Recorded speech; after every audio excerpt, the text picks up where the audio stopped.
I'm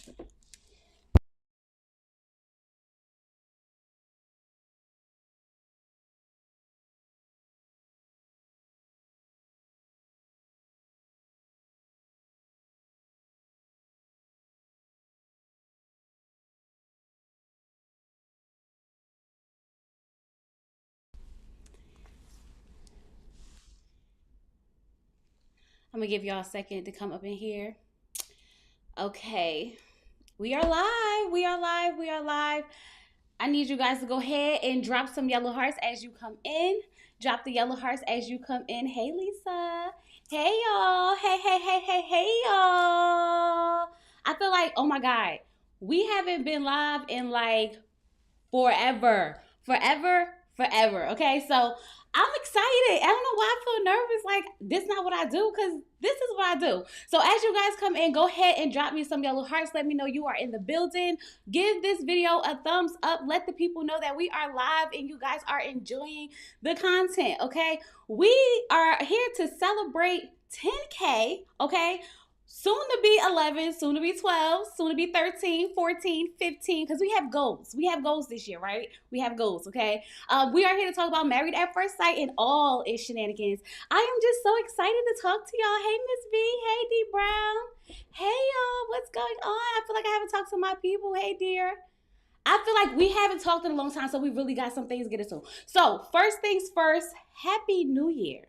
Happy New Year. You guys, this has, well, last year, was a really up and down year for me. Okay, so let's start there. So when the year started, y'all know I moved to North Carolina from Jersey. I had a newborn baby who just turned 1 in November. So I was dealing with postpartum depression really, really bad. After having my baby, I was at the highest weight I had ever been. And I was like totally disgusted with myself. And so I went on a weight loss journey. I lost 20 pounds. 20 pounds, y'all. I lost 20 pounds.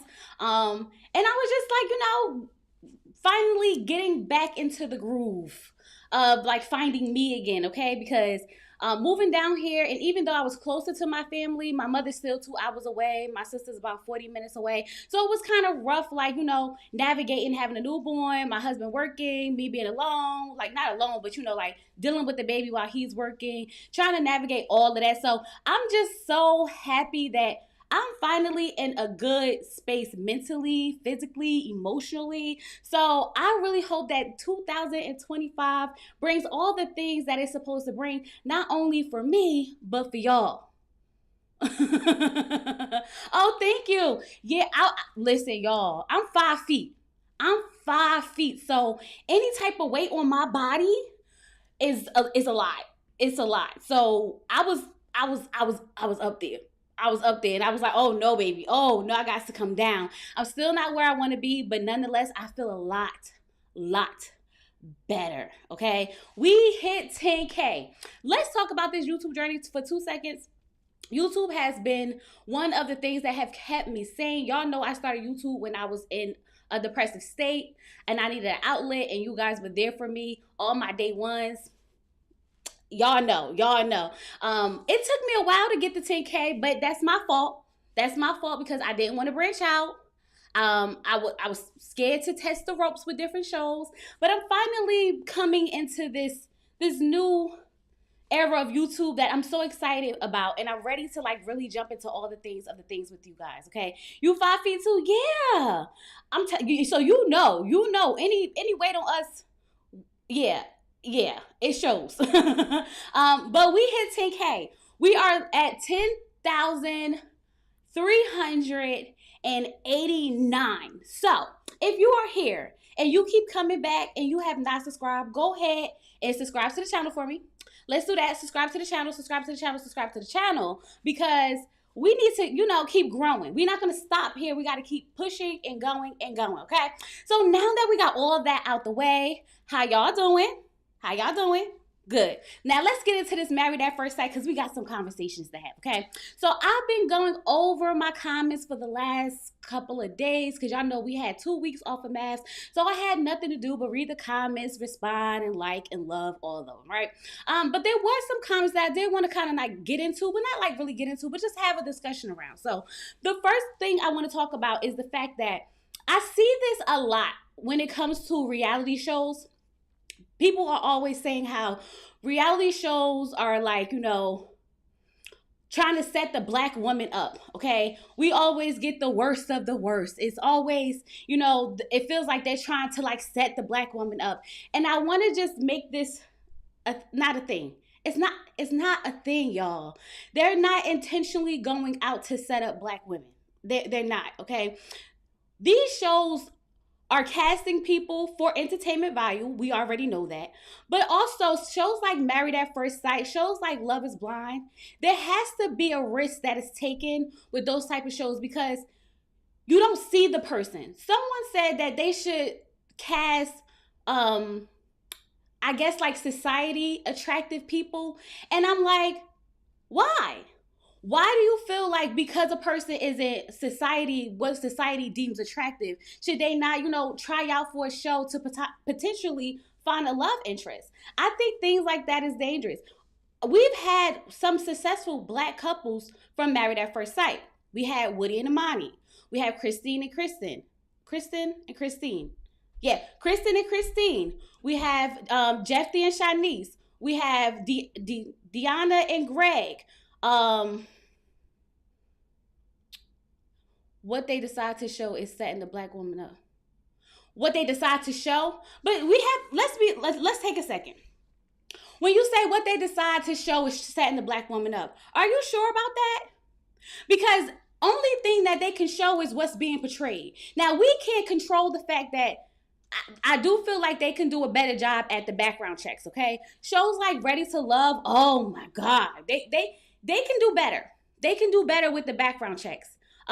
But like to say, oh, they need conventionally attractive people is crazy. I think that's a crazy statement to say that if you're not conventionally attractive, you don't deserve a spot on the TV to find love. And all these dating shows, there are shows like that are specific to those type of shows like The Perfect Match, Love Island. Those are shows that are built for those type of people. Now, the whole thing about Married at First Sight is that you're not supposed to be shallow. The looks are not supposed to matter as much because obviously the type that you've been going for or the route you have been taking haven't been working out for you. So that's the whole purpose of shows like Ready to Love. These people, even on Love is Blind, we hear it all. Married at First Sight. The people on Love is Blind always say, oh, they set the black woman up. That black woman sat in those pies and talked to those men and picked that man. They picked that man. Everybody was so mad, including myself, at Ashley. But Ashley still picked that man and is still with that man that she picked. So at what point do we be like, they not trying to set the black woman up? If anything, they trying to set everybody up. Everybody gets set up. The black woman, the white woman. Okay? Yes, they do. Married at First Sight, I feel like, has a history of casting people who are homeless. Okay? I don't know why. I don't know what that's about. I feel like they could do better with finding the people who are not homeless. Because that's the thing with Married at First Sight. And I do feel like they could do better with the background checks. But ultimately, when you talk about shows like Love is Blind, or you talk about shows like Ready to Love, they always have the option. Those people have the options. Married at First Sight, you just get who you get, okay? But the good thing about Married at First Sight is that you got 8 weeks to figure it out. And you're not supposed to be shallow to the point where only thing that matters to you is looks. That's the whole point. If this was supposed to be about looks, then they would be like, okay, in the lineup of these men, pick which one you're attracted to and we're going to set you up with them. So yes, it does become exhausting when the contestants are focused on, oh, I'm not attracted to this person. I'm not attracted to this person. I'm not attracted to this person, because you signed up for a show to marry someone you have never seen in your whole entire life. That's already a gamble. You should already have the mindset that I am going to try. Doesn't say you're going to necessarily fall in love. Doesn't mean it's going to be your forever. But the point of it is to try. We've seen it work with Doug and Jamie, correct? Doug and Jamie had one of those relationships where it was like she literally ran out and had a whole breakdown crying because she did not like the way that man looked whatsoever.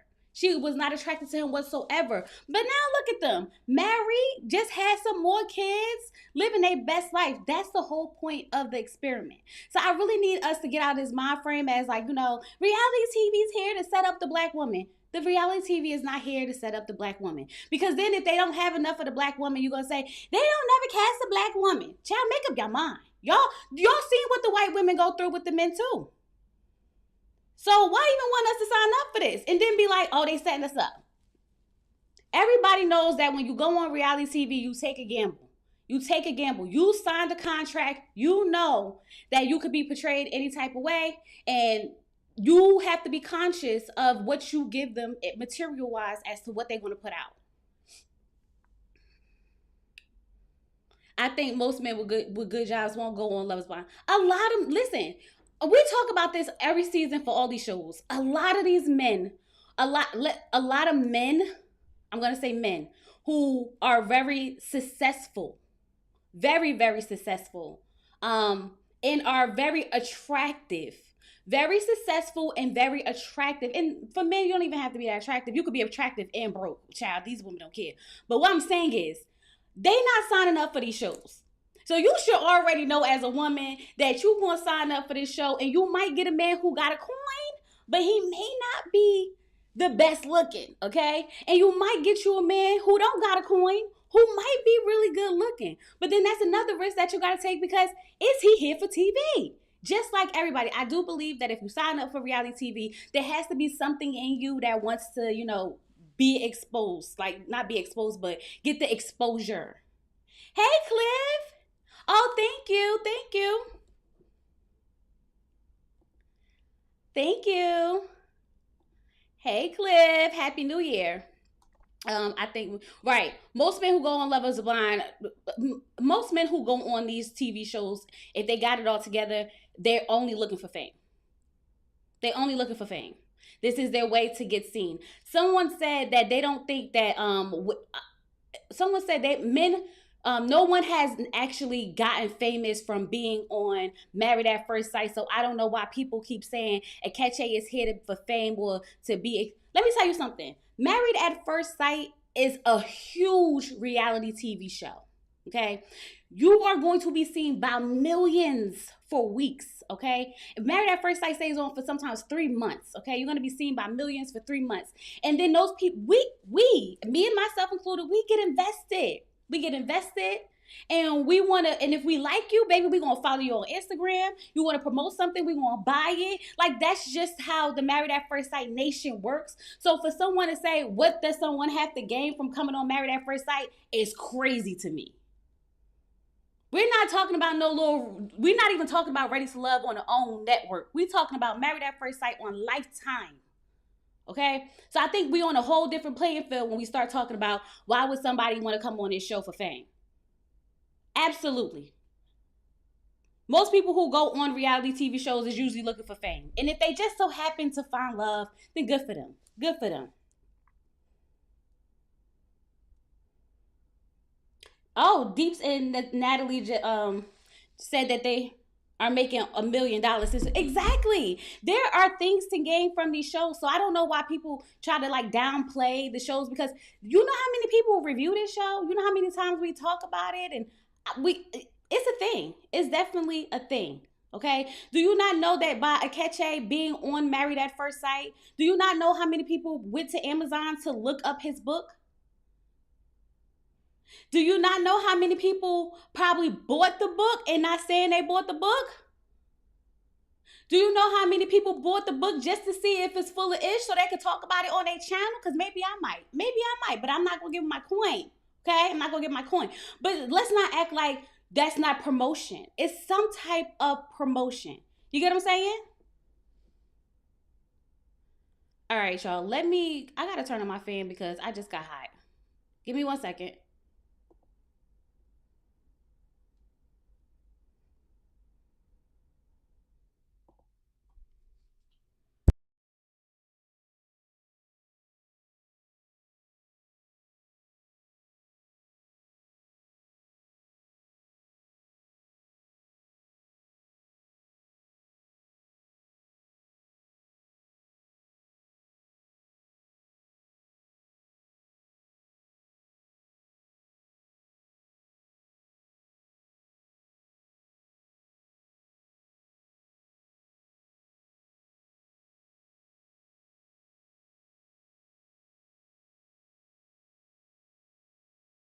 Okay.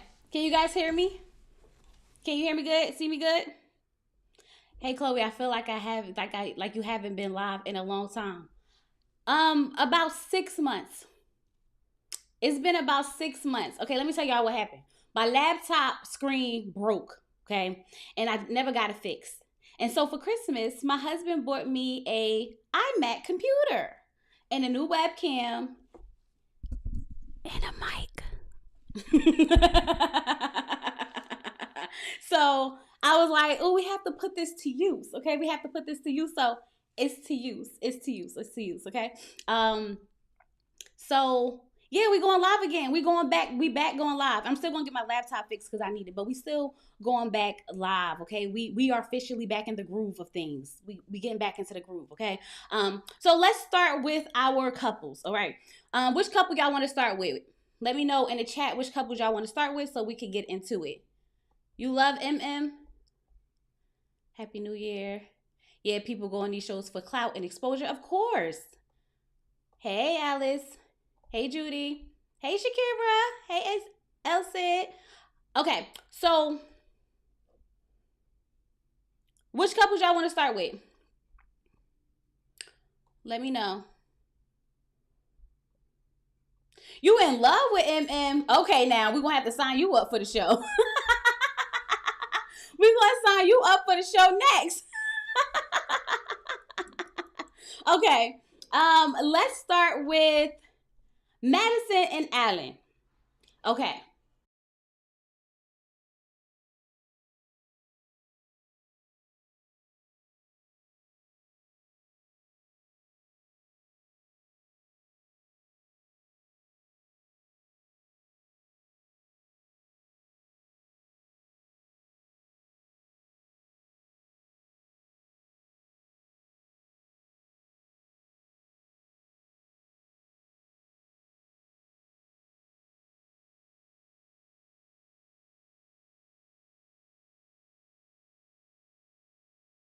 Are we good? We back? Child, I don't know what that was. Oh, I had my mic muted. Y'all can hear me now? We back? Okay, good. All right. So let's start with Camille and Thomas. It is back, but froze 2 times. Okay, yeah. It said something about my internet. Child, I don't know. It's raining. I'm in North Carolina. They said that we are supposed to be having some type of storm, snow. I said snow down here in the South. Now, y'all know I'm a Jersey girl, so I'm used to the snow. But it's raining outside, so I don't know if that's going to affect anything, but we'll have to see. Okay. But if anything, if the live goes out for some strange reason, we'll just have to come back. So let's start with, hold on 1 second.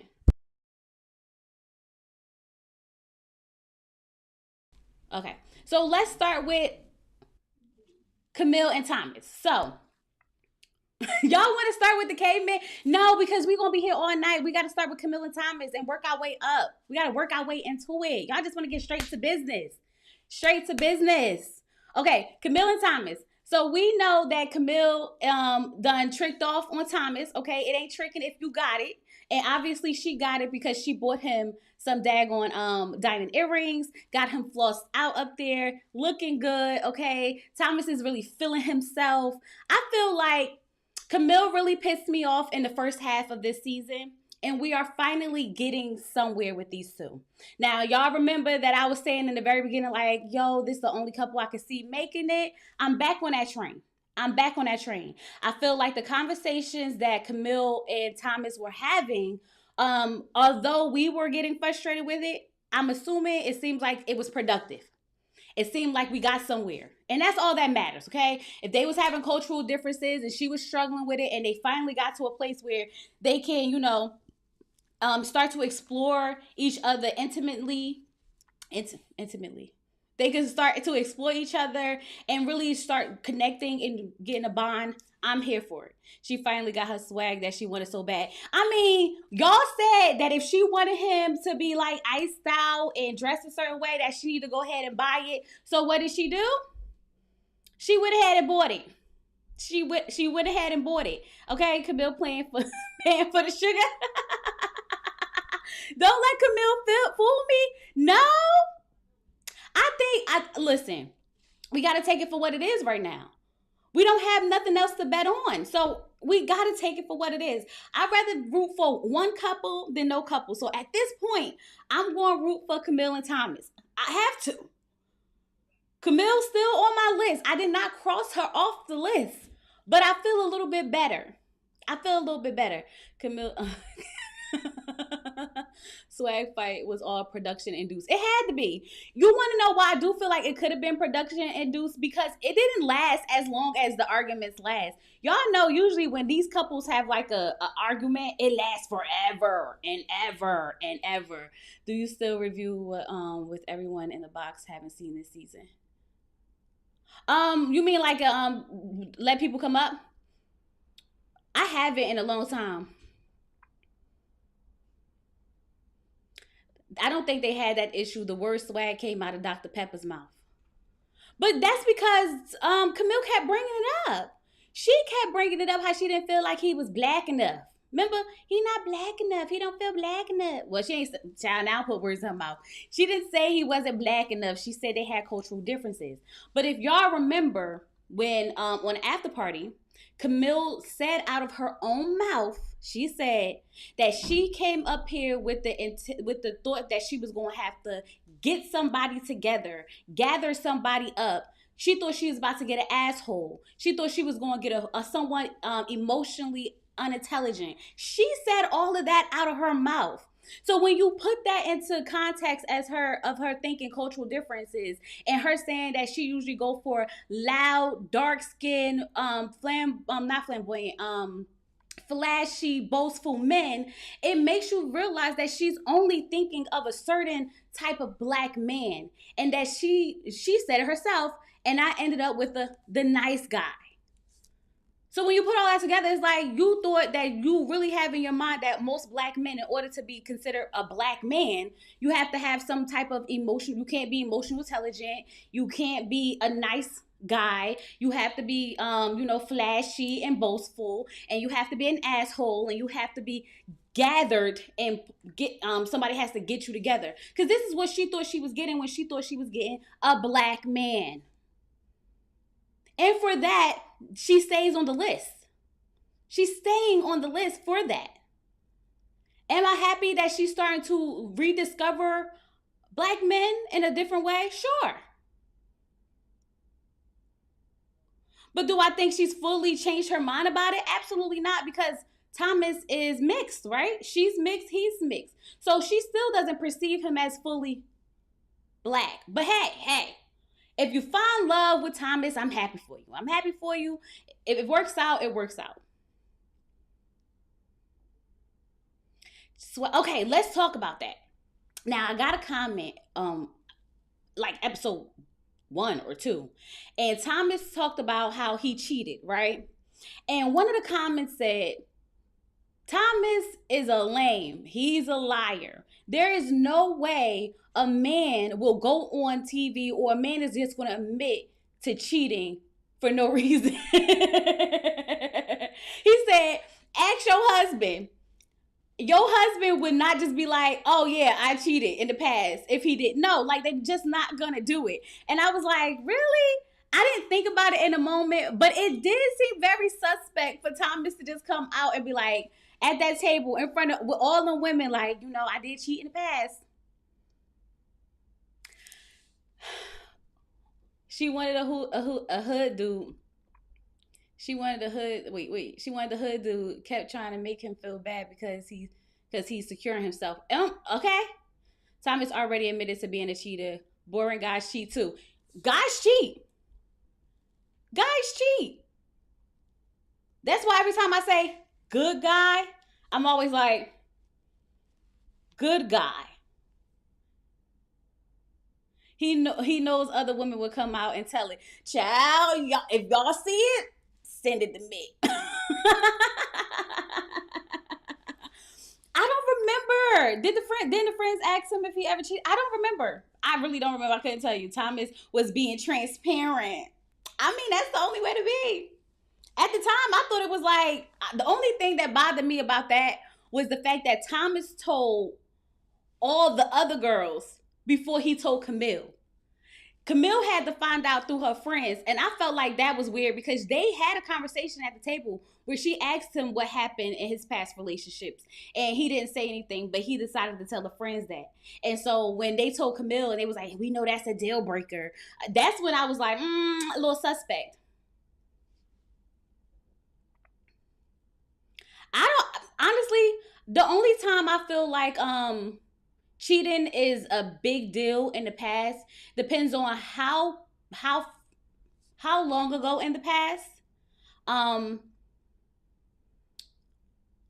But I do feel like I'm not gonna say it's a big deal, but it is something to keep an eye on.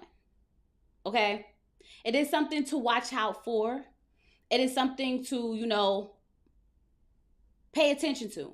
Sometimes we get in our mind like, oh, that was the past, thinking that that's okay. Remember when we was watching Love is Blind and Steven said, oh, in the past, I cheated, but I went to therapy and everything was great. And then what he do? Turn around and cheat on her on national television with some stripper or some girl from in the DM. So like, you still have to, keep it in your mind.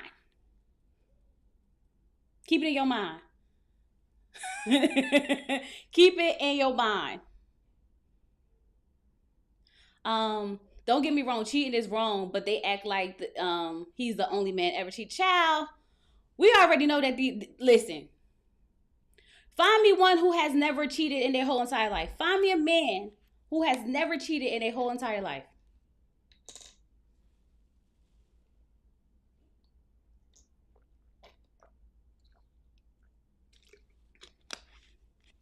Didn't marry someone after 9 years, but on maths. So when it comes to Thomas and Camille, I do feel like there's a potential. I feel like there's potential. That's all I got. I feel like there's potential, and I'm just gonna leave it there. Girl, they love to throw therapy and act like they changed right. I went to everybody went to therapy. No, you did not. You've been talking to Chat GPT. Okay? You ain't go to no therapy. You watched a couple of videos on YouTube. You have not been to no therapy. You have not sat down with no therapist. Stop playing with me. These men, oh God, they get on my nerve. I've been to therapy. No, you didn't. I always thought they go to therapy. No, you didn't. Stop lying. Child. Yes, Cliff, I left New Jersey March of last year. Thomas need a thug life tattoo. What? Camille will melt. Oh, child. She'd be like, huh. Y'all saw when Camille said, look, Camille said, oh, he pushed me out the way. Just so he could win. I love to see his competitive side. So you don't mind him pushing you out the way, and so you can see his assertive side. Child, I don't know, something. She not screwed right. Something's off in her brain because Camille. Where's her exes? We need her exes. I need one of them to step to the front. Step to the front, please. Step to the front. Okay, we got some questions. We need to see what you look like. We need to see it. Your brows are on point. Thank you. I'm in North Carolina. I like it so far. He wanted to see the lady. A famous lie told by a man. Oh yeah, he went to see the lady. Right. Okay. Thomas's little effort. He copies pastes the rose petals from the honeymoon. So it got the job done, did it not? Did it not? Did it not get the job done? He copied and pasted, and then he added in a few more things, okay? Because this time he had the candles, because he didn't have the candles last time. He had the rose petals. He did the massage. See, the massage, you know, usually I don't do this, but, you know, I just feel so comfortable. I just feel so comfortable. He let him have it. It worked. A win is a win. A win is a win, baby.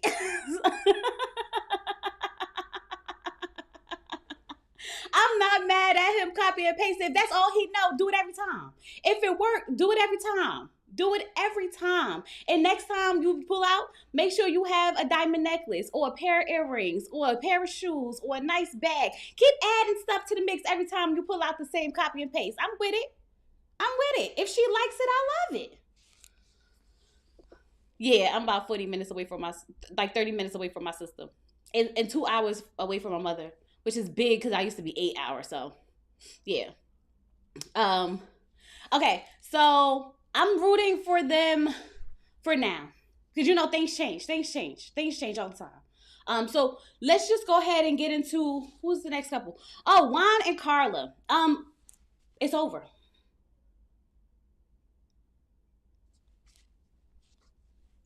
Wrap it up. Let's go ahead and wrap this on up.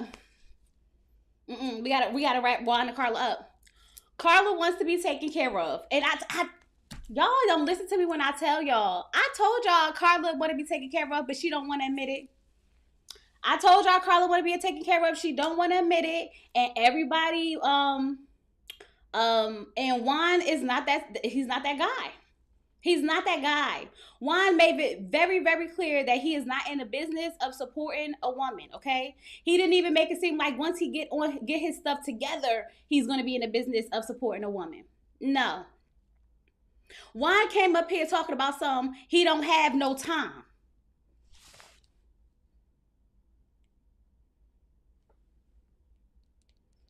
Okay. So why you here? Why are you here? I'm so confused. How do you not have time? You got to wake up at 5 o'clock in the morning. You got 3 businesses you just started. You got to spend $10K a month on bills that don't include your household and all the things that they. Why are you here?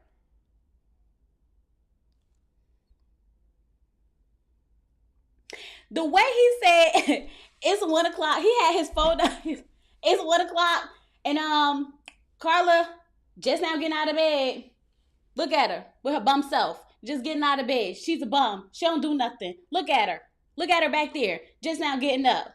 She ain't even showered yet. He basically wanted to go off on her. He was so mad that Carla had just got out that bed. He said it like 3 times, child. He was pissed off. I said, "Ooh, child, it's gonna be a fight. They gonna start arguing in this house." And y'all see that in the preview. It looked like Carla quit her job. If she quit her job, they might as well break up that day. And she homeless. Who was it in my comments? If you hear step to the front. Who was it in my comments that said, it's not like Carla's homeless. She has family she can go back to. The lady's living out of a storage unit. Okay? On the after party, because we do review the after party. If you guys don't know that, we review the after party. Make sure you watch those reviews too, okay? Like the video. If this is your first time here, hi, I'm Chloe. Make sure you subscribe to the channel. If you keep coming back, did you subscribe to the channel? Please subscribe to the channel. But Carla on the after party said that she gets in these relationships and she gives her all to the person she's in a relationship with, right? She says that, she usually starts to feel like a third wheel in those relationships. She does everything, all the things, right? And so I said, well, here you are doing that again. You once again came into this relationship and giving this person everything, because even in the last relationship she said she had to move in with that guy. Remember, she said she had to move in with the other guy and he didn't let her bring her things there. It's a pattern. She does this.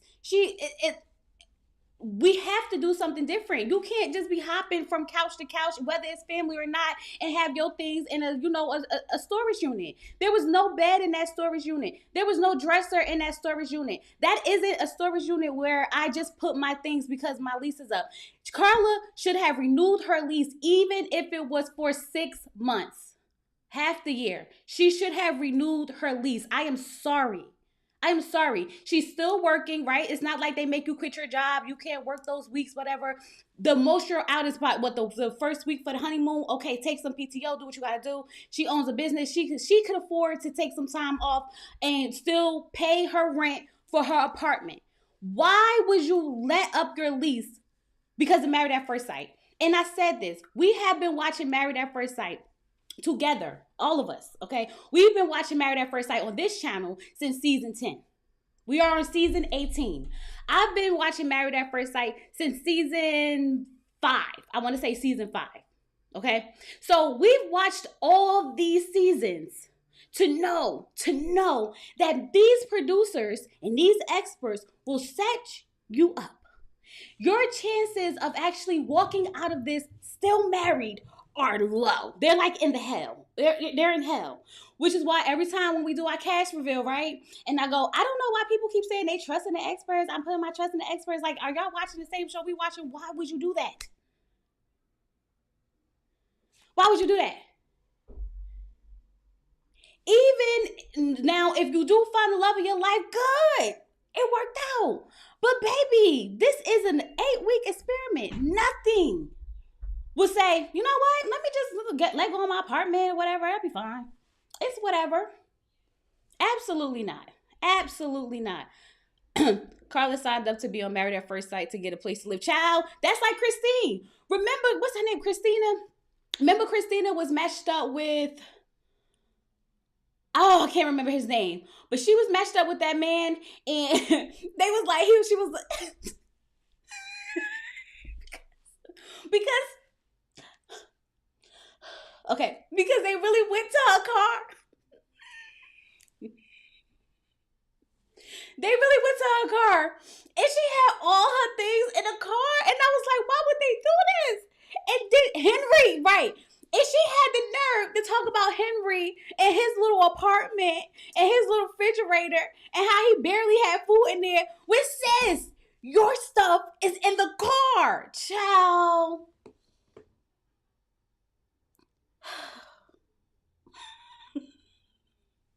Married at First Sight will set anybody up. Not the black woman, not the white woman, not the black man, not the white man, anybody. Anybody could get it on Married at First Sight. It's fair game. Everybody could get screwed, okay? But I just think that is so hilarious because I need Carla to really like break the pattern. She's doing the same thing she's done in these past relationships. And she needs to communicate to Juan exactly what she wants. But we know Juan don't give a F because Juan, he is completely checked out of this relationship. Now, remember episode 1? I think it was episode 1 I said, Juan's fake. Y'all remember? I titled, right in the caption of the video in the little yellow black box, it said fake with Juan's picture right there. I still think Juan is fake. Because when Juan sat there, he was fake, tried to cry about how bad he wanted to be married when he came here. No. He's here for opportunity too. We're not going to let him skate on by because we focus on the catch act. Not over here. Juan's fake too. Okay? He came here to promote them businesses, get himself out there, bring awareness to it. Because why would you not have time for your wife? That man told that woman on their honeymoon that he's not going to be able to take her out, really, and go places with her, really. And she's going to have to do things by herself a lot. And then he told her, and then she's on the after party talking about how she was just like, to go for a walk with him. Child, miss me. If she get up early enough, maybe y'all can go bike riding together. But hey, I mean, that's just a thought. She didn't even have a storage unit. Yeah, Christina didn't even have a storage unit. Juan came to staff his companies. He came to get him a secretary. Listen, Juan don't know how to talk to people. Juan is very calculated. If you're watching the after party with us, you will see that Juan is very calculated in what he says and how he says it and everything. Because he said that, he said, I tried not to, judge her based off of the storage unit. But it does show that there's no signs of stability. But everybody's still mad at David in his basement. But Carla living in the storage unit. I'm still mad at David in that basement. So we got to get to David. We got to get to David because, y'all, David going to embarrass me. Oh, he's going to embarrass me. But we ain't going to get there yet. Y'all go ahead and make sure y'all liking the video. Like the video. How many people? 92 people in here. How many likes we got? 67 likes? Y'all treating me bad. I don't like that. Because, like the video. Subscribe to the channel. Drop me some yellow hearts. Let me know you are here. Are you here? Okay. So what's that? I think that's all I got for Juan and Carla. Juan's fake, okay? And Carla wants to be taken care of, and I don't know why she just don't admit it. Like, girl, just admit that you want to be taken care of. Because the sooner you come to it, the easier it'll be. Yes, the show will be back on Tuesday. Yes, the show, Married at First Sight, will be back Tuesday. That's because David told us that the basement was a 2-bedroom apartment. Child, we're going to get into it. We're going to get into it. So let's go ahead and get to, we did Juan, Carla, Camille, Thomas, Madison and Allan. Madison's a liar. Whenever Madison, we start off with Madison in any scene, it's going to be followed by a liar. Is a liar. She's lying. She's a liar. Madison's a liar. Madison be lying, y'all. It's kind of scary a little bit. It really is kind of scary how she be lying. Now, y'all let me know down in the chat. Do y'all think Madison was in the bathroom? Yes, if y'all think she was in the bathroom. No, if y'all think she left. Let me see what y'all say real quick. Let me see. Madison left Allan, but don't like her own.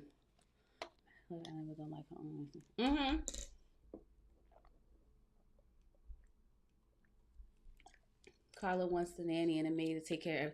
Child, she got the wrong person. She thought it was going to be Juan. No, Madison just using him. What? Madison using Allan for what? Explain. No. Listen. Madison left that man in the club. In the club, we not all fam. Madison left that man in the club, okay?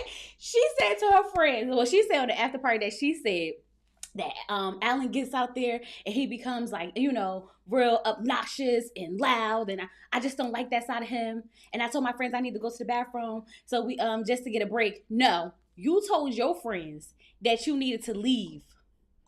You told your friends that you didn't want to be there anymore. You told your friends, get you up out of there. That's what you told your friends. You told your friends, get you up out of here. We gotta go.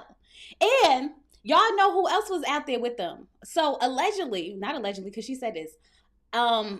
David, was it David and Thomas? I want to say David and Thomas was out with them too. So it was Allan.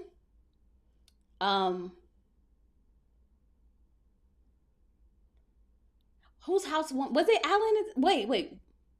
No. Whose housewoman was it? Oh, yeah. So Camille. No. Shit. Okay. Girl. Madison threw the surprise party for Allan. Allan had his friends. She had her people. They had invited more people over the house. They had a good time. David and Thomas end up going out with them too because they got kicked out of the apartment. Remember, they got kicked out of the apartment because the security came up there not one time, but 2 times because they was having too much fun, boogieing on down or whatever. And so they got kicked out. So they went out to the bars or whatever and was having fun. Now listen. Now y'all know we speculating. okay, that we think that David and Madison are the swap, right? So what if she left with David? Mm. Mm. Either way, she left that man, okay? She left that man because, let's just be real. If you went to the bathroom and you came out and you saw that your significant other wasn't there, you would text them, hey, where'd you go? What are you doing? Allan already peeped game when he was looking, because he was looking for her. I'm sure he didn't just turn around like, hey, where's Madison? And then was like, that was it. I'm sure he was looking for her. And then when she realized, once they said, oh, Madison left. So who's lying? So the people who saw you leave was lying? And Madison's the one who likes to do everything like a single person, right? Madison likes to be outside. Madison still has a pattern of not prioritizing her men over her family. Madison came into the house and said that she fell asleep at her friend's house. All right, that's what she said on TV. But then on the after party, she turned around and said she wasn't supposed to fall asleep. She wasn't supposed to fall asleep. She just woke up like, dang. But Allan said that she texted him and said that she wasn't coming home. So make up your mind, lying Madison. Madison be lying. Madison said on the honeymoon that she cried the whole time. The whole time they was at the honeymoon, Madison said she cried the whole time.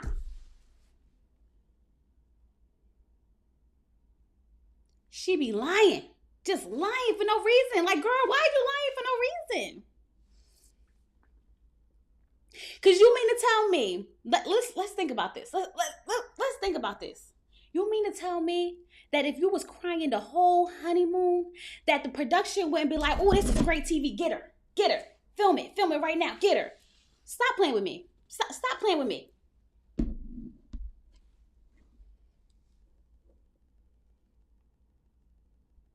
They are more of a match and she isn't attracted to Allan. Listen, I said this. If Madison and Allan hook up, okay, whether they more of a match or not, I am going to be pissed off. Okay, whoever hooks up, whether they're more of a match or not, I am going to be pissed off. Because you have every opportunity to call it quits with this person. Now, we know that they are under contract, correct? But we've seen couples break up, right? And they still film. We've seen it all the time.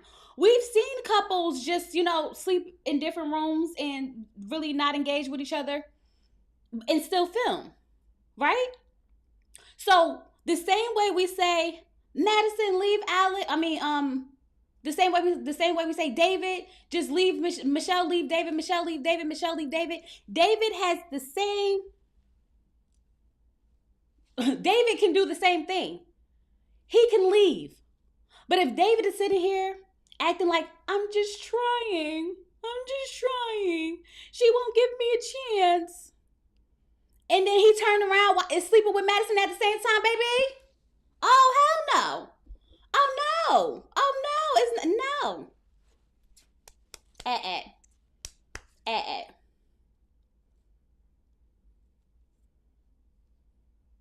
Madison, like the other bride who made her husband look wild. He married the expert. He did marry the expert. And she ain't been back since. They had a baby too. They're still married, happy. I can't remember their name. I think it was Dr. Jessica. And I think his name was Steven. Or Steve. Yeah. Yeah. But Madison's a liar. Okay. I do feel like Allan is trying, but it's only but so much he can do. Oh, John. Okay, John. It's only so much he can do. Madison doesn't want to spend time with him. Madison doesn't want to be around him. Madison doesn't want nothing to do with him. She goes out without him all the time. She does everything without him all the time. I mean, what can he do? She says in order to prioritize him in her life, she's going to have to she said in order for her to prioritize him in her life, he's going to have to give her compliments. Like, you're beautiful. Because You look nice isn't good enough. I don't know how that makes sense. I don't know how someone giving you a compliment every day is going to be like, today I'm going to prioritize you. Like, please, go away, okay? The same way Carla said to Juan, if you really want something bad enough, you'll prioritize that person. And he was like, yeah, whatever. Yeah, that's what's happening. She don't care. Oh, yeah, I can't wait for it, too. Ooh. I feel like this season about to get explosive. This season about to get explosive because was that Allan in the preview who threw the pot down? Y'all remember in the preview it was somebody who was like so mad and they threw the pot down in the kitchen or at the door or something. Was that Allan? I'm gonna have to go back and look at that. Molly. No, Molly was wow. Molly was wow. Okay. And then Allan was wow. Look, we know MM about to go off. Okay.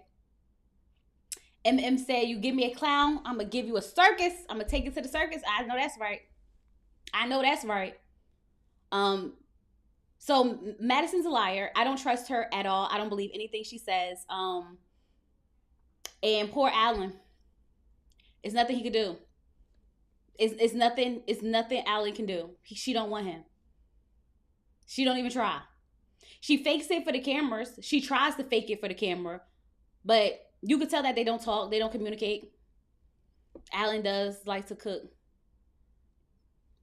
I don't know. I mean,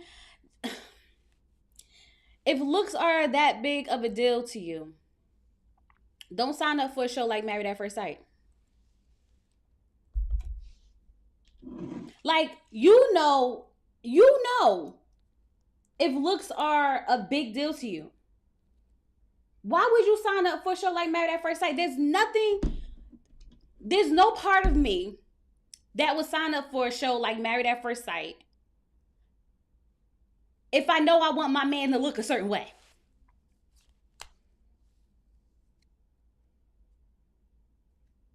But you want to know what? Remember, what season was that when actually there was a few seasons where people was cheating on people, but just not with the cast. It was other people. Okay, so let's move on. Let's go to Akechi, whichever his name is today, and MM. So let's talk about the post of the girlfriend, what the girlfriend said. The girlfriend said that, Akechi is coming to look for fame, and, he been talking about coming on Married at First Sight, and he's here to promote his book and all the things, and we believe it. We believe it, okay? We believe it. Now, somebody said in the comments, like, what else would an ex say? Of course, ex is going to have bad things to say about a person. Okay. But we believe it. It still don't change the fact that we believe it. Like, I'm sure I had some exes that could say stuff about me. I'm sure we all got some exes that could say stuff about us. It doesn't mean that it's not true. It doesn't mean that it's not true. Oh, thank you. Whether or not it's an ex being bitter, whether or not it's an ex, still, in their feelings about the relationship, that doesn't mean it's not true. I believe it, okay? I don't even know if that's the real ex or not.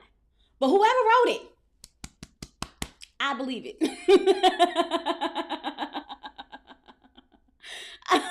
That's all I got to say, okay? I saw it from the very beginning when he was up there love bombing this woman. I noticed it when he said he got a book of love letters to his wife, but he not going to give it to his wife. He going to make her a new book of love letters and haven't done it yet. But Akechi has really disappointed me. Really, really bad, okay? Because I did not see this going the way that it has gone. You invited this woman to put her hand on your penis, okay? And then when she turns around and actually wants to touch it, now you're like, oh, she's aggressive.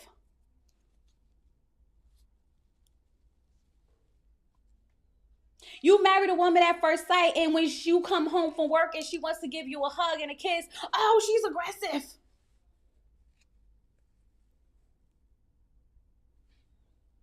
I'm confused. How is that aggressive? Then I see people say, "Oh no, Dr. Pia put those words in his mouth. He said on after party that he didn't say that. She violated his consent. He just agreed to it. Well, if you agree to Dr. Pia asking you, do you feel like she violated your consent? Because that's Dr. Pia's job to get clarity. She needed to be clear because if that's how he really felt, she needed to do what she needs to do to make sure that he's comfortable. Because had it been the other way around, it wouldn't have been it would have been a big thing. So Dr. Pia had every right to make sure what he was saying. He said, when she makes advances at me and I tell her to stop, she keeps going. So what you saying? She violated your consent? No, I'm not saying. He said that's what I'm saying. Okay, so now we need to double back. We need to really clarify this whole situation. And then he's gonna say, I didn't say that on the after party. Yes, you did. You didn't say that, but you agreed to it. So that's you saying that. Like, stop it. I can't stand the way he do things. Because that's dangerous to her. That's dangerous to her business. She sat there and when she said, I came in this being 100% myself, and now I feel like, and that was too much. What'd she say? That was too much. It's too much for him. So then there's no reason to be in this relationship. There's no reason to be in this relationship because if you are being 100% yourself and it's too much for him, there's no reason to be in this relationship. Okay? After he would have said that I'm aggressive, which I already knew that he meant her being aggressive in a sexual manner. I've always knew that. I never thought it was any other type of way. Never. Okay? But the way he tries to put it is like, because she wants to be affectionate with you, she's being aggressive. Because when you come home, she wants to give you a hug and a kiss, she's being aggressive. Like, that doesn't make sense. You sat there and you talked about how you wanted a wife. You was up there, having bands sing for her and play with her, and y'all was all, hugged up on the honeymoon, and you was putting her hand on your penis, and y'all was all doing the things, and she expects you to give her a hug and a kiss when you come home from work, and that's being aggressive. Make it make sense. If that's your boundary, set your boundary. But don't act like everything's all good and then switch up. And then when she asks you, are you not attracted to me? Like, what happened? What's going on? Now you sitting there mad because she's trying to figure out why, when she has every right to.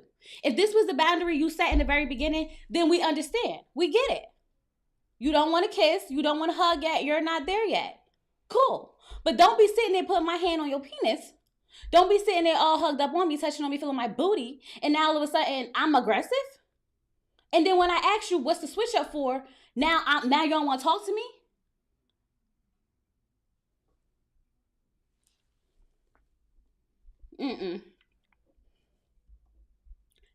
Like I said, don't touch him, MM. Don't give him a hug. Don't touch his finger. Don't look at his toe. Don't do nothing to that man. I couldn't be with someone like that because now I would never feel comfortable even initiating any type of intimacy with him.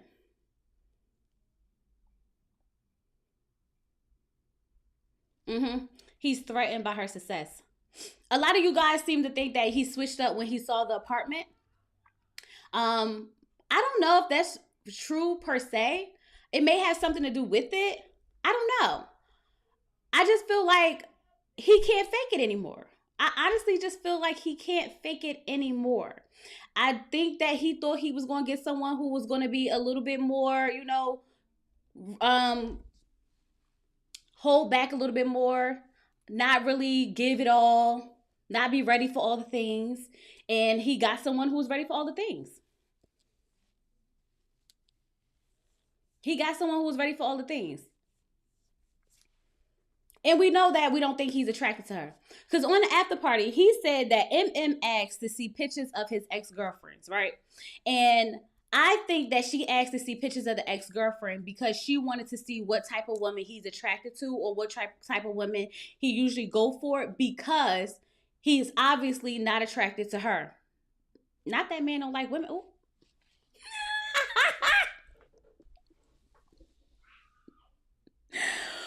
You know what?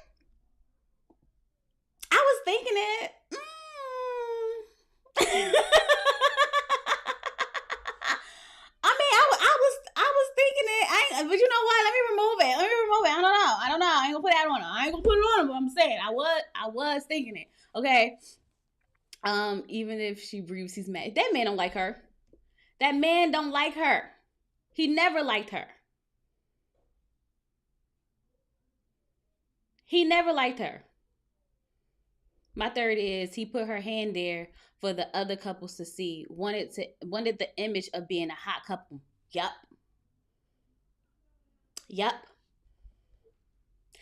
He wanted the image, but he realized he wasn't going to be able to hold on to it for so long.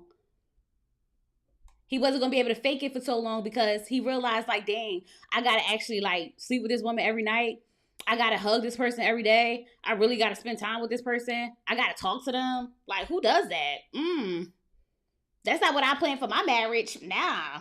I didn't think I was going to come on Married at First Sight and actually have to, like, talk to somebody, answer some questions. Because, like, that's not what I signed up for. She's not wowed by him, so he's mad. So y'all think that he, but she does seem wowed by him. She does seem wowed by him because she's the one who's literally all in. No? He wanted her to know his size. But for what? If you're not going to let me play with it, for what? I'm just saying, don't invite me to the party and then kick me out. Don't give me tickets and then when I get to the door, be like, you can't get in. Because, like, what you doing? You know what I mean? Like, what was that about? He's a weird man. He's a weird man. Just tuning in, but congrats on the 10K. But I can't wait for Tuesday's episode based on the preview. Me either. We all can't wait. Child, let me tell my daughter, because y'all can hear her. Can y'all hear my daughter? Let me tell her to calm down. Because she's in the next room, and I feel like she loud. Hold on.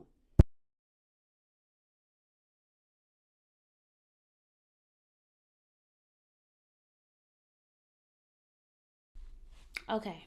I had to do my mom, like, time. Anyway, everything he's done was for show. He never liked her. Exactly. To make her look pressed on camera. Could it be Ike and Michelle that fooled around? So here's my thing. I do believe that Ike really only want a black woman if he want women. So if he wants women, I don't think he's into white women if he wants women. But I'm not fully sold on the whole woman thing. I don't know. But anyway, but even his family, right? His family talked about how he has women throwing themselves at him and he has a big following and things of the things. And y'all want me to believe that this man couldn't find him a wife? Y'all want me to believe that this man couldn't find him a wife? With his big following and women just throwing themselves at him all the time. And, he has access to all of the things, And y'all want me to believe that he couldn't find himself a wife. Right. I don't know if she's necessarily wild by him. I think she's trying to give the process a real genuine chance and not come across as feeling like she's above his basic ass. That's a good one. You know what? That could be it. And I commend her for that. Hey, I commend her for that. Because that's what this is about. Whether or not you're completely attracted to someone, get out of your head. Get out of your head and give the process a full chance. You don't have to stay married. You don't. But why sign up for the process if as soon as you meet the person, you just be like, no. Like, you knew there was a 50-50 chance that you was not going to be attracted to that person. The odds were really never in your favor. And the way Married at First Sight has done the best this year than they've done any other years. The woman be up there like, I don't want no bald man. And who's the man at the altar? Bald. They be like, oh, I like men with beards and this, that, and other. And who's the man at the altar? No beard. Like, Married at First Sight will set you up in a heartbeat. So this was the first set of people that I felt like they did a good job matching. I really felt like they did a good job matching. No? Thank you. I feel like they did a good job. I don't know. But these people crazy. MM should have advised her business, advertise her business at this point to decision date. Period. Every time you need me, I'm at work. Bring the cameras. I'm at work. I just a clout chaser trying to sell his chat GPT book. Right. Agreed. She was really trying to make the best of the hand she was dealt. And that's what you're supposed to do. That's what you're supposed to do. I am never mad at someone who comes on Married at First Sight, who's not physically attracted to someone, who still gives it a chance, right? Which is why at one point I was still on Madison's side, right? Until I realized when I started watching After Party that Madison was a liar. Because if you look at what we're watching on TV versus what's happening on After Party, Madison is telling us two different stories from what we're seeing. She's giving us a different story in the After Party, which makes me believe that, like, yeah, no, you're a liar. We can't trust you. You're acting one way in front of the cameras and then a completely different way off the cameras. So I'm fine. I would have been fine if Madison was genuinely just struggling with attraction and really trying to give it a chance versus pretending like she's giving it a chance when she's really not. Right. It's how you show lack of attraction. Like Michelle. Michelle's going about it completely wrong. Completely wrong. You can still have genuine fun with someone. You can build a friendship with someone. You can build a friendship with someone and not necessarily be attracted to them. You can have basic conversation with someone and not be attracted to them. You can enjoy someone's company and not be attracted to them. Did we ever think that was an option? I don't know why that never became like an option in these people's mind. That it may not be physical because maybe it's not physical in the beginning, but it can grow. Spending time with someone, enjoying someone's company, trying to see the best in them and what they have to offer. Have you ever had those relationships where they be like, I wasn't really attracted to them, but we started just like hanging out? Or have you ever been with someone and you wasn't really attracted to them, but y'all end up hanging out a lot, and the next thing you know, you're looking at them like, do I like you? I think I like him. That happened to me. I went to school with somebody. I didn't think they was attractive, but we all was in the same friend group and we was hanging out. And then one day I'm like, I don't know. It's so cool. We went from being best friends, boyfriend and girlfriend. Like, it went from one time I'm at a party like, I can't dance with him. No, I can't dance with him. To like, ooh, let me dance with him. Like, it happens. It happens. So just be nice. Just enjoy each other, and something sometimes will grow. Not necessarily all the time, but maybe. You never know. That's the whole purpose of the show. Compared to what the other girls' husbands are, Madison should be grateful. Right. I do not understand how all these people are so acting like such fools on TV, like they know the deal. I don't know. I don't know. He's on. Let me see. Madison stayed away one night. She is full of crap. I like Allan. He's sweet and he's trying. Hold on. And it seems he is pretty successful, agreeable. He's someone a woman can work with. Absolutely. Allan is very much, I feel like, husband material to a certain extent. I feel like he's the type of guy that really just wants to spend time with you. He's gonna cook for you. Okay, he got a little coin. He spend when he needs to. Like, I feel like he has the potential to be a wonderful husband for the right woman. But they've been portraying Allan like some weak punk the whole season, okay? They told that man that he wasn't a pretty boy, straight to his face like it wasn't nothing. Then they was on the after party gassing Madison up like, oh my God, Madison, Allan probably never had a girl like you in his life. He probably never been with somebody as bad as you. They was gassing him. They was gassing Madison up, okay? They was like, yeah, he be crushing on you so hard. He's like a little kid, like he don't even know what to do. And I'm sitting here like, she ain't even all that. Y'all giving her too much. Y'all are giving her way too much, okay? They made it seem like they really make it seem like Allan is some real bad looking guy.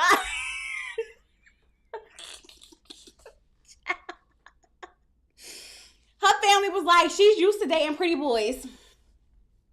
And Allan was like, and what's that? Not you.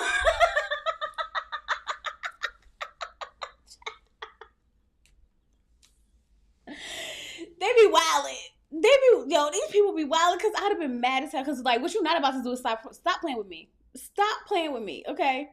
Allan just needs a little of the black wife effect. Just a little bit, okay? I feel like Allan needs a black woman. I feel like he might go good with a black woman. Madison wants to be out there in the streets. Madison reminds me of Virginia. Remember Virginia, who used to, like, want to hang out and sleep on her friends' couches every now and then and get drunk and stuff like that? Yeah, Madison reminds me of Virginia. They've been doing my boy Allan wrong the whole season. They were making it seem like he was ugly and that he was lucky to get a chance for her. They really was. Y'all gotta go back and watch it. If y'all did not watch the last episode of the after party, just go watch it for the way that they was gassing Madison up, okay? They had Madison feeling up there like she was God's gift to the world. And Allan would never have a chance with a woman like her in real life. Ever, ever, ever.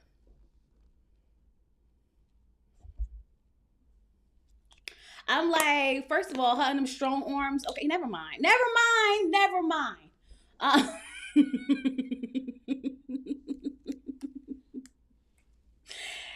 Hey, if this is your first time here and you're enjoying yourself, make sure that you subscribe to the channel, okay? If you have been here and you're enjoying yourself and you have not subscribed to the channel, make sure you subscribe to the channel. If you have not liked the video, go ahead and like the video, like the actual video, like the video. Drop me some yellow hearts if you are lurking in the live and you don't really want to say nothing, but you just want me to know you're here. Drop me some yellow hearts and say hi, okay? Y'all, let's move on. Michelle and David. Dun, dun, dun, dun. Hold on, do I have one of those sound effects? Let me see. No, that's not it. No.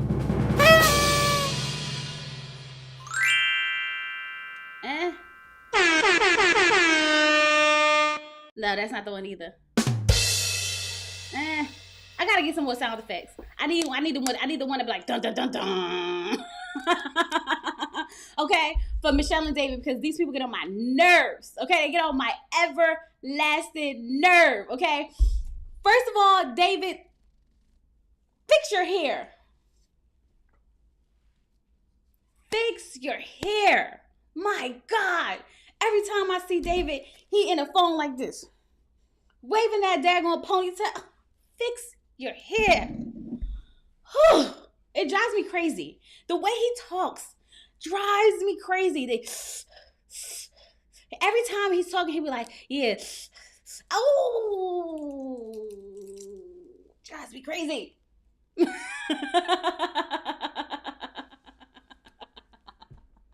Okay, so let me start off by saying this.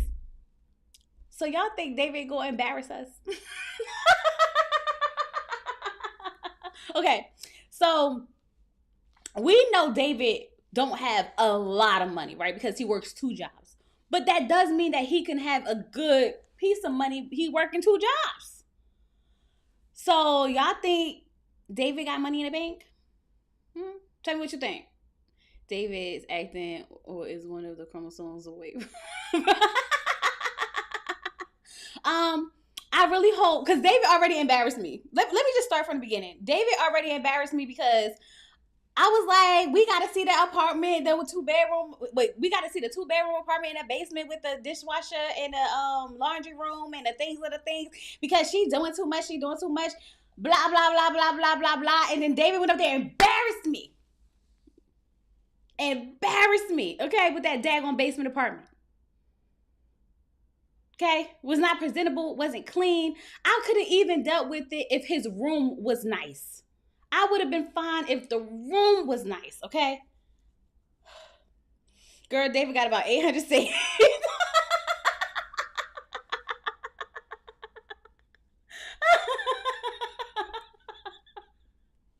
Y'all don't think David got a little... David said on the after party, okay, that he can't support a family. And he don't need her. And he not here to live off of her or ride her coattail. That's what David said. And I'm riding with David for now. Okay? Only because Michelle is doing a horrible job at being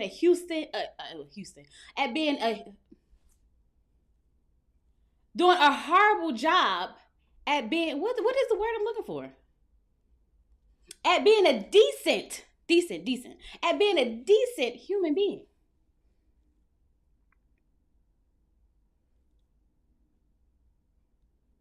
Right? That's what I said. I said he's working 2 jobs, which means he gotta have some type of money. Let me tell you something. If he lives in the basement of his parents' house and he's paying them rent, I'm sure he's not paying full-blown rent, right? Bet. But where the money at? He working 2 jobs. He gotta have some money. He said that he could move. He said he could take care of his family. Let me tell you something. I would rather me have a man who's willing to work 2 jobs to provide for his family than a man who's willing to not work 2 jobs and make me work. Yeah. If you know your 1 job can't get it done and you're willing to work 2, yeah, do it. Go work them 2 jobs, baby. At least I know that these bills are gonna be paid because you're willing to do the work. Every man, first of all, every American doesn't have the luxury of saving sometimes. The economy is bad. A lot of households don't have the luxury of being one income. Like, let's be real.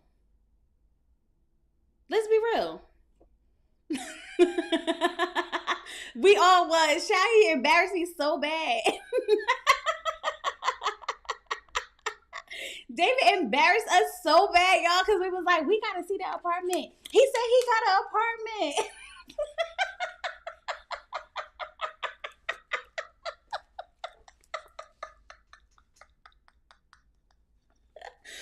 Y'all know the channels that be like, David's a dusty child. I know they be hiking on us.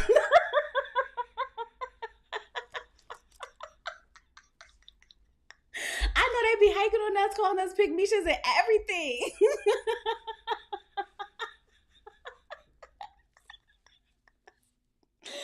Okay, let's keep going. So David, he said that he could take care of his family. All right. I'm just at the point where I'm tired of the conversation. Show me your bank account. And then we can take it from there. He didn't say what?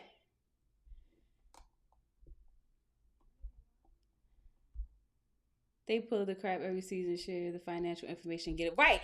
Share the financial information and get it over with. I'm at the point where I'm like, show me where the money at. He drives Uber and baby says, who said that?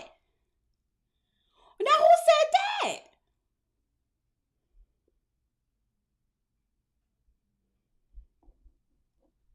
I hope you playing, because I ain't heard that now. Mattress on the damn floor like a college student, no headboard, frame, nightstand. The bedroom was horrible. It's horrible. But if David said that he could put, if I was on Married, let's start with Married at First Sight. Let's not think about real world, okay? If I was on Married at First Sight and I walked into this, okay, because I was about to say, geez, ooh, child, Michelle might got a point. Listen, if I was on Married at First Sight, the TV show, and I was married to David, and they took me down to his basement, the first thing I'm going to say, what the F is this? Okay. And then I'm going to ask him, so if we decide to stay married, are you going to get us an apartment? Okay. Because you can't move into my apartment and I'd rather us have a shared space. Are you going to be able to afford an apartment with me? Or are you going to be able to support the apartment for us? Those are the questions. It's just that simple. Like, we already know the situation is what it is. It is what it is now, right? It just is what it is. But how do we move forward? Are you going to dwell on that living situation? Because we know that whether they stay married or not, she wasn't going to go live in the basement. So my question is, what's the next step to the conversation? Let's really talk about this living situation. You can live however you choose to live when you're not with me.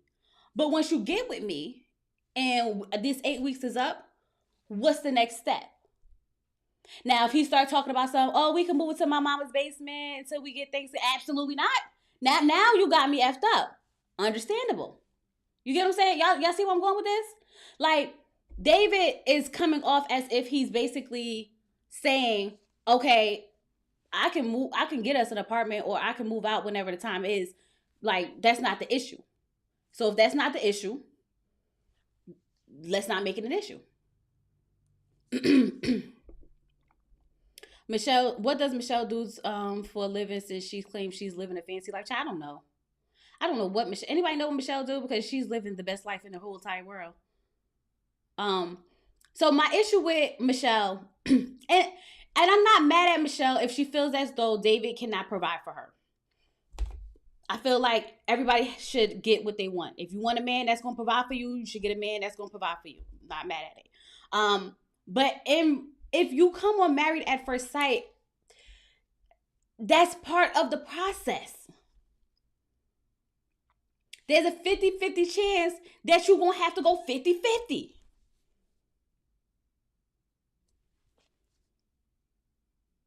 A lot of households right now are 50-50. It's not uncommon. I know the internet like to make things seem uncommon, but it's not uncommon.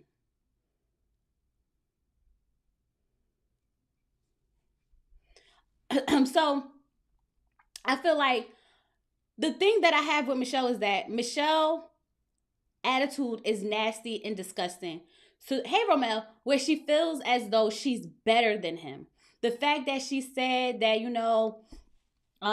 he comes from this small town and he doesn't want nothing out of life. Like, she's really like making him seem like some bum who's never experienced anything in life, don't want nothing out of life. He's like just some old country bumpkin, trailer park trash. That's the way she looks at him. That's the way she looks at him.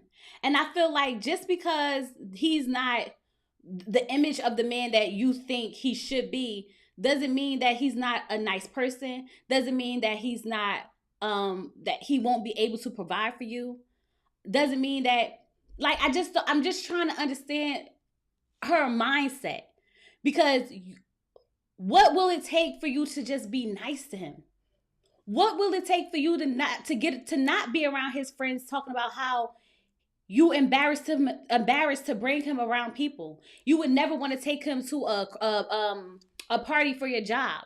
Like, what in your right effing mind made you think that was okay to say? Because that's grounds for getting cursed out. After you sit there and you say all those things, like, I mean, the way she talked about that man was humiliating. Like, even if that's how you felt, the fact that you let that come out your mouth in front of his friends is crazy. Like, there would be no trying. And I'm sitting here like, David,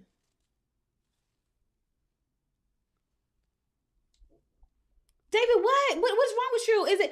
What is it? Is it because she's your preference you're willing to put up with this? Is the blue eyes and the blonde hair worth all of this?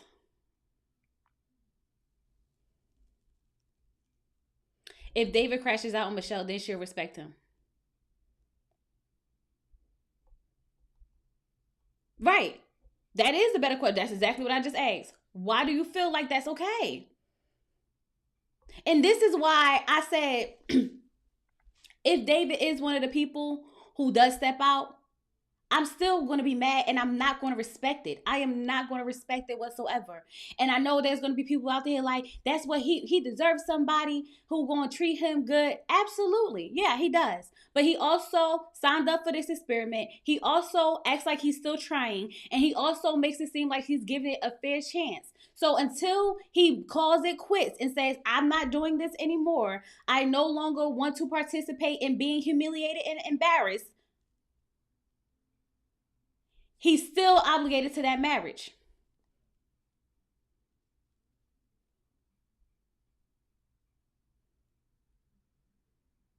Maybe David is trying to be sure to stay on the right side of editing. Possibly. I'm not gonna lie. If I go on TV, baby, I'm playing a villain. Y'all gonna hate me.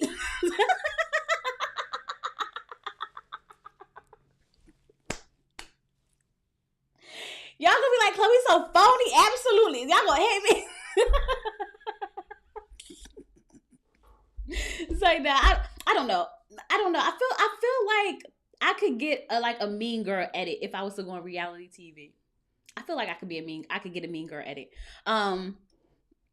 David is just happy that Michelle is white and he's living in a real apartment for free and for free and cheating with Madison Child. Not all of that. Wow. I think he said he doesn't want to feel like a failure. Okay, well, it's Married at First Sight. It's okay. Now he is a failure. Get out of here. He's not a failure. Nobody's a failure. As long as you got breath in your body, you have not failed. I think he said he doesn't. Okay. He said that he has had 2 relationships that hasn't worked, and he feel like, what he said? He said he feels like he has nothing to lose. He said he feels like he has nothing to lose. That's kind of sad. I would get a mean girl edit. Yeah, right? Like, I feel like definitely get a mean girl edit. David and Michelle. Yeah. So that's how I feel about David and Michelle. I really feel like Michelle has every right to want a man who is going to support her and take care of her family. She has every right to want what she wants. But when you sign up for a show at Married at First Sight, you can't be so shallow and you can't be so focused on what these people have so much per se, because that's the gamble you take with a show like Married at First Sight. That's just a chance, and you still have to give it a shot. That is the whole purpose. Just give it a shot. Treat the man like a human being. I don't know how many times I can say it. I don't know if I can spell it backwards or what, but treat him like a person. It's really just not that hard. You don't have to humiliate him. You don't have to embarrass him. You don't have to do all the things that you're doing to him. For what? It's fine to have regular conversation. We've seen some good moments between David and Michelle. They literally could just be friends. Just be friends. I don't know why you gotta like beat them down. We all have our preferences regardless of how crazy they are. Regardless of how crazy they may be. We want what we want. We absolutely right. So then don't come on Married at First Sight.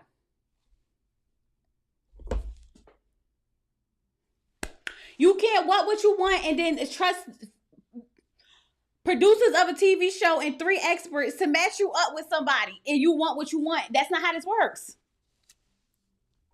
That's not how this works. Try a different day show. But you can't come on Married at First Sight and be like, I want what I want. No, that's not how that works.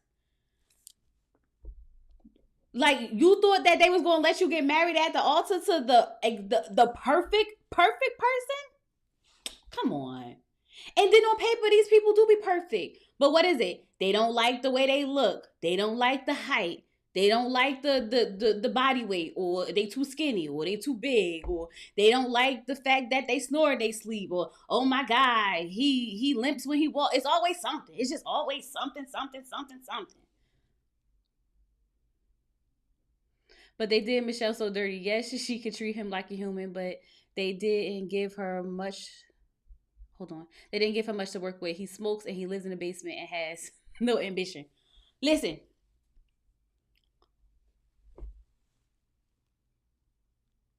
Don't stay married to him.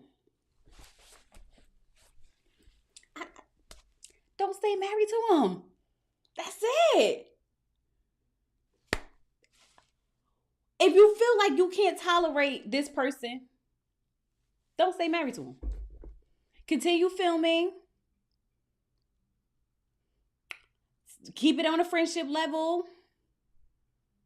Tell them ain't no gonna be no hanky panky, no kisses, no hugs, but we can go out, we can hang out, we can be friends, and leave it at that. We did talk about Mr. Poet and his weird ass. We talked about him already. He lives in a washroom. All right, y'all, leave David alone. Leave him alone. Oh, I hope they don't break up before we get to see the wallet. We ain't gonna be able to see it, but at least they can talk about it. I want to see this conversation. Woo, child, y'all can see the disgust in Michelle's face right now. I can see the disgust in her face right now. Okay, she's gonna be. But if y'all think about, Dr. Pia pulled out the receipts. Okay, Michelle ain't mentioned nothing about any of the things that came with David, and they knew this is part of production. They knew that she was gonna have a problem with that man living in the basement, which is why Dr. Pia talked her into saying yes. But now that you got the man who lives in the basement, what you gonna do about it? I already told you what I would do. I would literally just be like, listen, when you moving out of here? What's the plans? Did you find you a place? Because if we stay together, this is not going to be where we're staying. I don't feel like she gave him a chance. He said he was going to stop smoking. Did he? We don't know. He said he did. Don't quote me. Don't quote me. I feel like he did say he stopped on the after party. Yeah, but Michelle's 38 and she probably wasted her last eggs on a TV show, and they keep trying to convince her to stay with the caveman. Every time she's about to think about calling it quits, they no, they do. I'm not gonna lie, they do. Michelle, no lie, Michelle really has been trying to get out of this for like. Every time they talk to an expert, Michelle been trying to get out of it. She really has. They will not let her. They will not let her. Oh my God. And this is why I say just play nice. Just play nice. If you stop thinking about, oh, my husband. Don't even think about it as my husband no more. Think about it as my roommate who we eat together, watch TV, hang out. And in these 8 weeks, we're going to say no on decision day and move on with our lives. Let's just do that. I think that's what I would do if I got matched with someone who really was not the person that I know for a fact I would not want to be with when this experiment is over. We're going to play nice.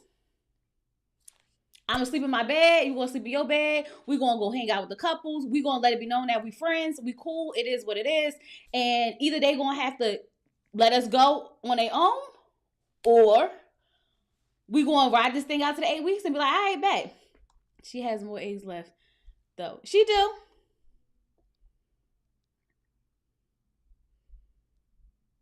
They said on her she's a person for not staying with him. Listen, play nice. But this is what I mean. Like, if you know that a lot of the you can't be.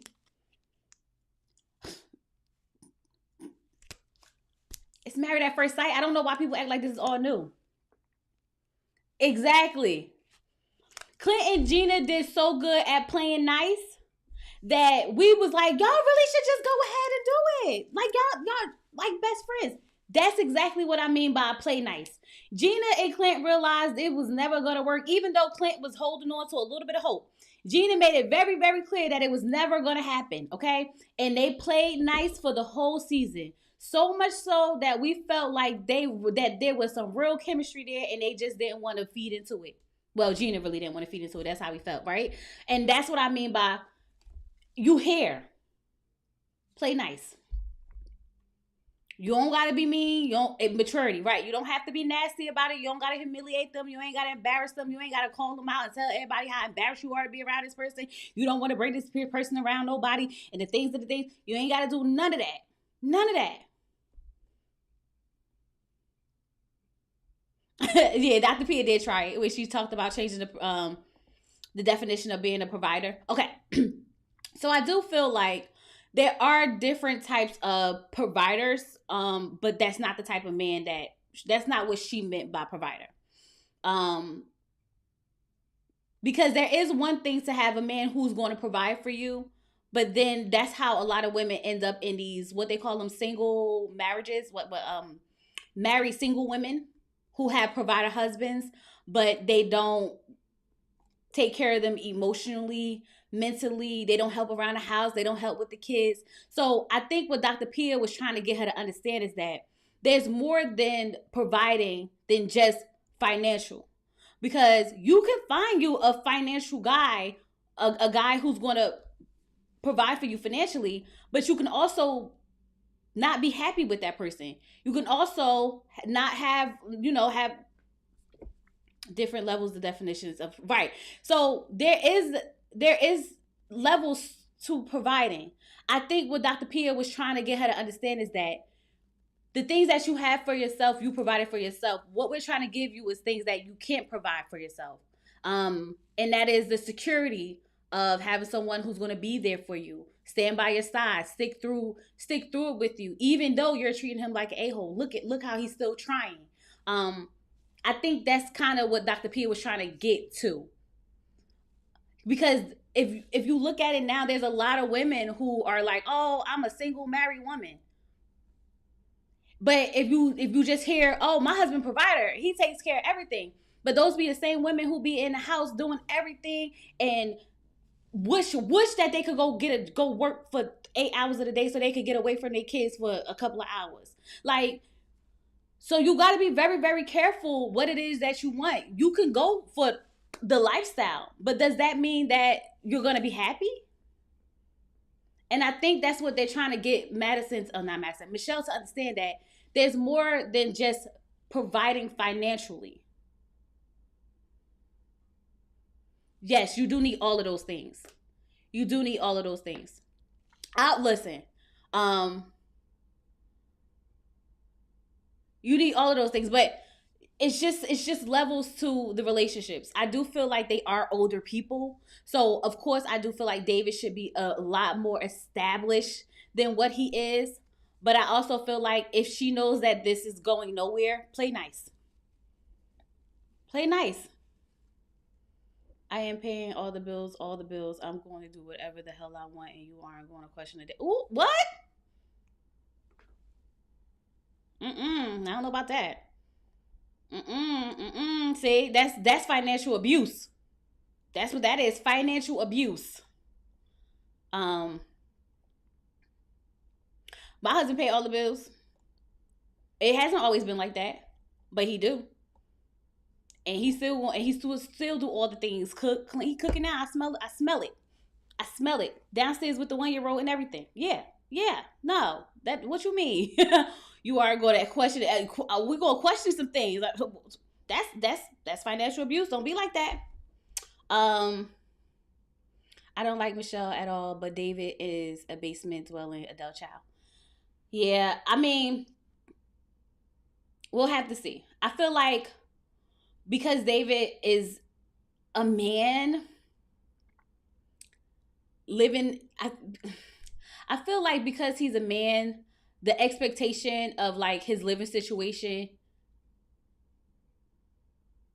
should be better. But I don't feel like it's that much of like a thing. Because like even when you listen to the guys talk about it on After Party, they like single men live different lives than when they get with their wives and their girlfriends.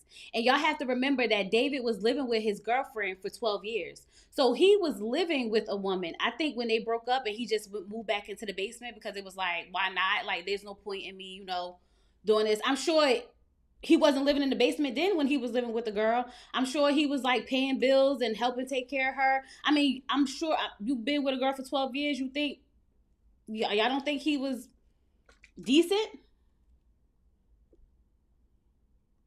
I ain't got any single brothers. You don't want them. You don't want them. A woman can't live in the basement dump and get my respect. No, I'm not saying that you can live in a basement dump. But okay, let's just say this, right? If for some reason you was living with your significant other for 12 years and y'all break up and you move back into your parents' house because they have a basement available and you're like, okay, I'm going to just stay down here because ain't no point in me getting my own apartment right now and wasting all that money when y'all got a room down here, and you do that. Does that mean that does that mean you're not responsible? No.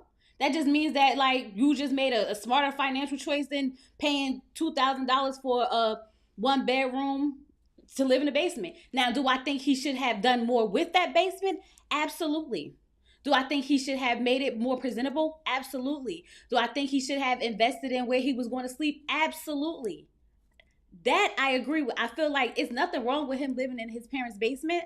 As a single man who just got out of a relationship of, years and years or whatever.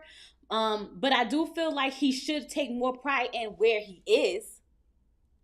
That I feel like he should have taken more pride in. We don't know how he lived, and if he can't provide, he should have been established when he signed up. This Married at First Sight, Carla lives in a storage unit. Carla lives in a storage unit, y'all. Nah, he probably moved into his ex-girlfriend's place with her furniture and things. Everything at that basement looked old, like it's from his parents after a 12-year relationship. Then he should have had something. But y'all know a lot of the times, like men, when they leave, they just leave everything with the woman. Y'all know that's the thing, right? Because if my husband left, I'm keeping everything. He gonna have to go to his mama's house. Okay?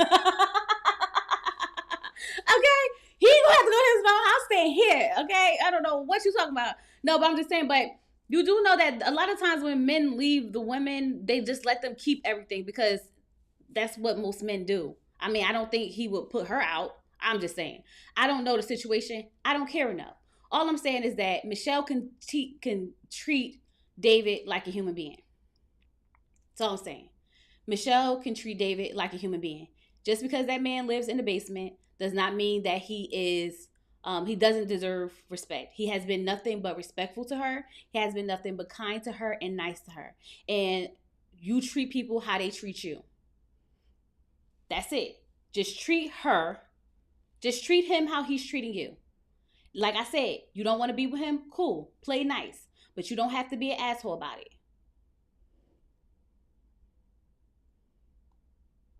That depends on the man. We require, some of us I require furniture, coffee, sofa, and table, full set of dishes, full bed. Damn, you taking it all. You taking it all, Carla, too, but we don't expect women to provide. Juan do.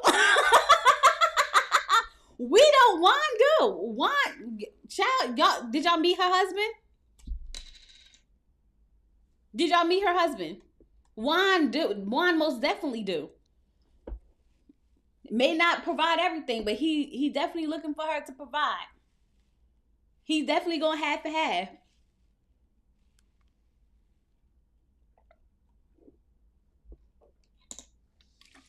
He even said that she was going to have to work even when they had their kid. Remember they was talking about it? And her father even asked him about like, oh, Carla's not going to want to work when she have kids and stuff like that. He like, well, we'll cross that bridge when we get to it. Juan do. He's just not making it. He playing nice. Juan's playing nice. And Michelle's not. There's levels to it. Just play nice. You on national television. You married. You signed up for this. Just do what you got to do. Get up out of here. Get up out of here. Gina and Clint did a great job at, keeping it cute. I think Michelle should stay and wear all the cutest outfits every time they film so she could find her a real man after they get done filming. Not with that attitude.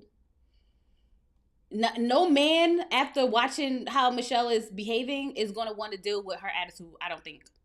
No, I'm saying what I require as a single man in my home. Oh, yeah. No, I'm not saying that. Oh, okay. In your home, you need all of that.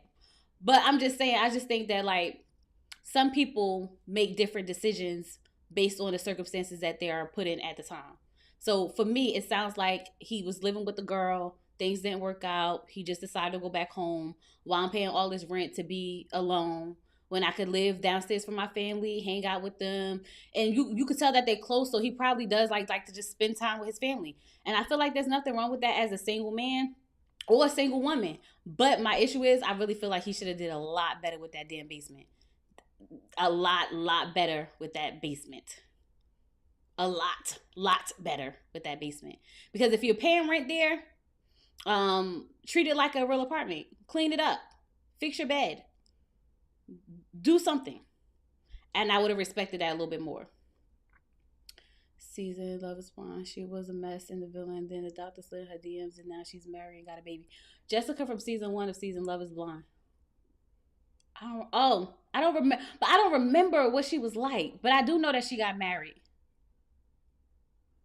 Bare minimum declutter. Right, bare minimum declutter. Something.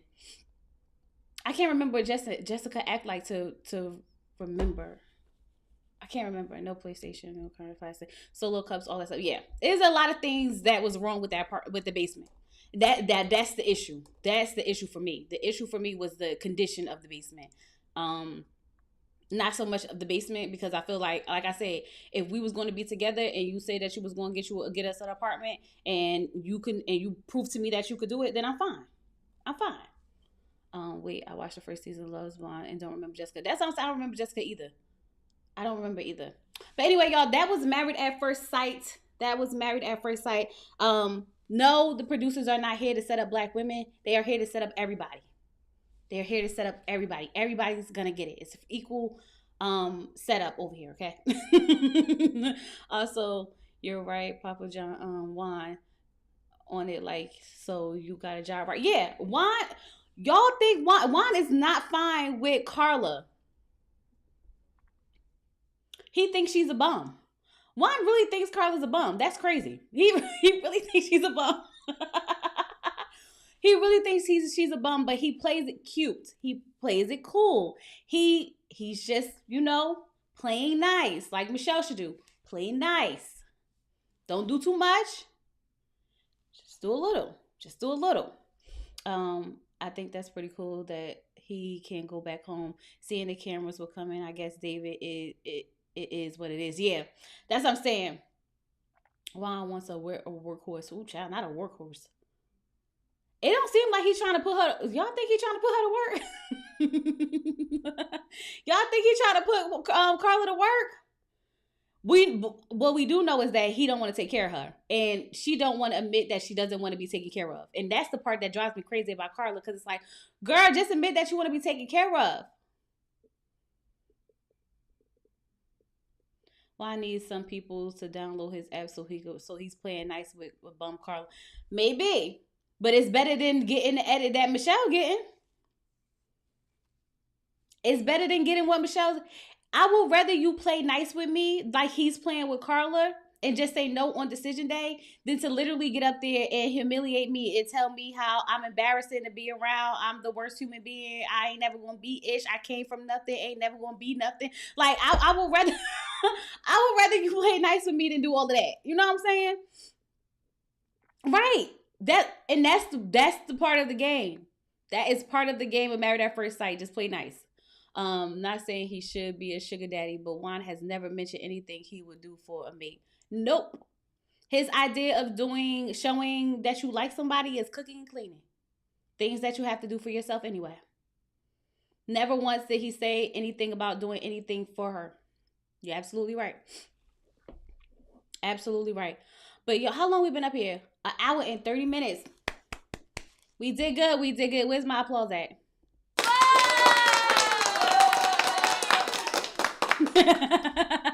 All right, y'all. We're gonna get up off here. This was a little rusty live because we haven't been live in 6 months. But I'm so glad that we got to crank it up, and get back into going live and talking about these shows. I'm so excited for Married at First Sight to come back this week. I think Traitors is going to come back. I'm going to attempt to review Traitors. Ready to Love is coming back February 7th. Love is Blind is coming back February 14th. So the month of February is going to be busy because we have Ready to Love, Married at First Sight, and Love is Blind in 1 month. So be prepared to be sick of me, okay? I am going to try to do Traitors too. Depends on how the season go. I watched it last season for the first time and it was really, really good. So I'm hoping that this season is good. If you guys watch Traitors, please, check out my reviews. And I'm so happy to be back live talking with you guys. Just know that we can always disagree. It is healthy for us to disagree. We just always have to be respectful. That's it, okay?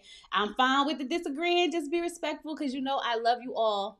And I enjoy talking to you all, and I'm just so happy to be back live with y'all. So yes, excited for not Ready to Live. Don't start yet. Don't start with the Ready to Live. We feeling good about this season. It's been a long time. We had a nice break. Can we see the baby? Oh, Carter is downstairs, I'm not gonna put him on the actual thing, because if I put him up here, they will turn my comments off because they'll see a baby in the video. But let me see.